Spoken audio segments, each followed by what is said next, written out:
What's going on, everyone? Welcome to whatever this is. This is kind of just more experimental. And welcome to morning sessions. This is just me in front of the camera talking. I didn't really plan anything out. I guess the question that I'm going to answer is, how are you doing? And I think the default answer that I would say to people is fine. And I think I'm doing fine. All things considered, that, you know, I think the challenge that I've been going through lately is adapting to the fact that my son is now living out of state, and it's hard because, you know, there's an ideal of who I want to be as a dad, and it's hard to be that kind of dad when he's so far away. You know, the kind of dad that's there all the time, being supportive. You know, the kind of dad your kid kind of gets bored of. It's like, oh, my dad's always there. He's you know, my dad's always there for me, and it's a little hard if I'm only doing that like for once a week every month. And you know, I've debated about moving there sooner. The plan is to eventually move there for next year, but where I hesitate about that is how it'll affect my business. I feel like it might work because they don't necessarily need me there every month or every day, and that's the beauty of being able to run an online business, or to run a business that's online, and it gives me a lot of flexibility. But you know, that doesn't mean, you know, there's no hesitancies about that, because everything, really, the fear is all within my head, because the only way to really find out is to just see what happens. Which is why I'm more than likely going to do it next year. But you know, obviously I'd like to have a fail-safe of being able to have a place back in LA. Like, I had to already have a place back in LA, rather than having to look for a new place that's even more expensive than the one I currently have. So I've even debated, like, how can I somehow afford 2 goddamn places? I don't fucking know, man. I don't make that kind of money. But yeah, I guess it is an interesting thought of how people adapt to sadness, loneliness, maybe, or, you know, how it never gets small, if that makes sense. I mean, obviously you could say you learn how to deal with it, but some people don't. Some people let it fester. Some people let it become a dictating part of their lives, so much so that it can become self-sabotaging,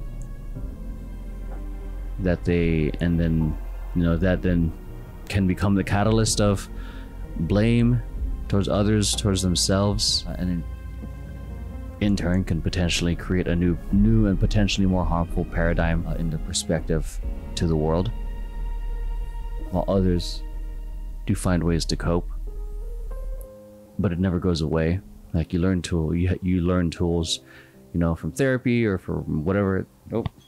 I'll give myself another 5 minutes. I didn't think I was gonna go this deep for this first thing, but anyways, you know, you learn how to cope with tools you learn from therapy, maybe from YouTube, maybe some random fucking influencer that you're seeing on TikTok or on Instagram. But either way, it's something that doesn't really go away. It's always there. It's always occupying a certain space in your mansion, your home. It's almost like a roommate, but you learn how to live with it.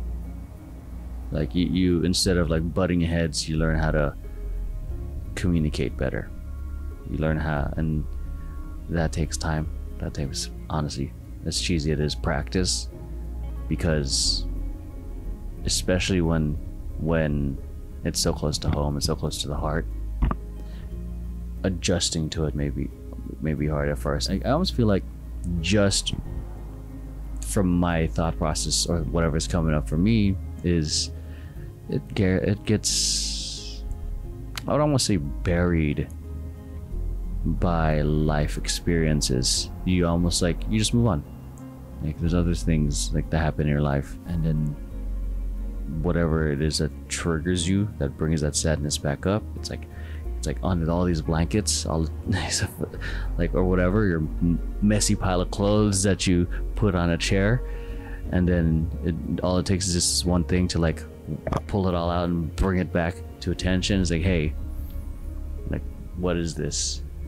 And then I think that never really goes away. It's how much better equipped you are at dealing with it.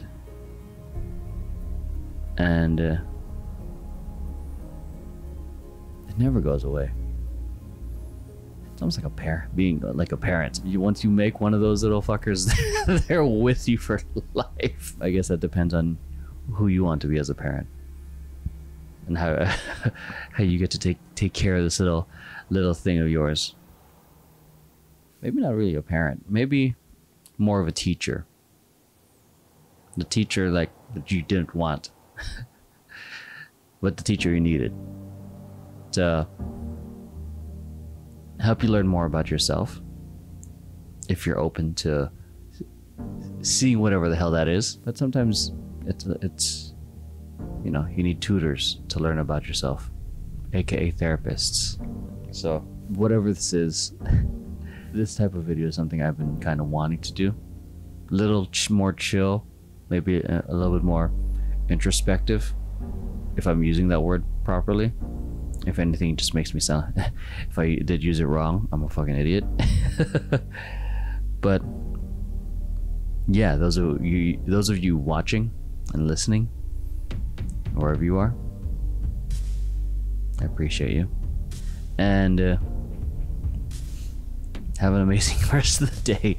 I'm gonna go on and just start dancing now, because it's time for me to dance. And Jordan, if you're watching this in the future, I love you, little buddy. All my friends watching this, I appreciate you. All you randoms on YouTube, you're not random. If you just happen to be here, I appreciate you. Do all the things. Appreciate you guys. Welcome to morning thoughts or morning sessions. I don't know what it is, but this has been somewhat therapeutic. My therapist once told me that whatever you're going through, try to use that as a source. It's hard to call it inspiration, especially when it's like bugging you, but use that as a form, more rather energy, to help create art. This isn't art, but to create something. Don't let it fester. Find a way to process it. Maybe this is just my way of processing things. Talking, because, you know, while dancing does help me, just the movement is therapeutic. I do like talking, hence which is why I'm on 4 podcasts. Maybe one would say I'm almost hell, I'm a fucking YouTuber, and it's, you know, borderline, you know, narcissistic, propping this camera up just so I can talk to you guys. But it's a process. Anyways, bye.